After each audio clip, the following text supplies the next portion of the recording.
Having been launched in 2012 by the philosopher A.C. Grayling, the new College of the Humanities is a private college and is the location we've been allocated to this project. Now, before we link the college to capitalism, we must first define it, and we define it as an economic system in which the main form of economic organisation is the firm, in which the private owners of capital goods hire labour to produce goods and services for sale on markets with the intent of making a profit. Main economic institutions in the capitalist economic system, then, are private property, markets, and firms.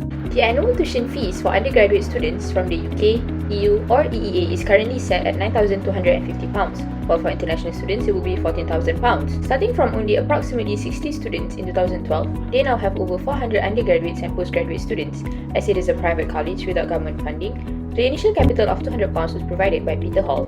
And then private equity funding was raised and used to cover costs for a few years. This goes to show that it does not rely on any government funds to function. Most of the production occurs using privately owned capital goods that are controlled by workers such as lecturers who are paid for their work. The college's capital goods include books and infrastructure which belong to the owners rather than the state government. So they have different rules and regulations compared to state-owned universities. They have greater incentives for cost-cutting innovations because of their private ownership. Such innovation will help to increase the college's profits and increase its market competitiveness. The College of Humanities needed £10 million to cover the costs for the first years, so they seek private investment, and these investors put money into it as it's expected that it would break even by year 3, and then after that it's expected that they'll make a profit, making it a good investment, and it would also give the investors money. The new College of Humanities is a firm in a capitalistic economic system. It is run by its owners, or in this case shareholders, as it is a private limited company. Now, shareholders own the capital goods used in the production of the service, so the physical buildings, lecture halls, etc.,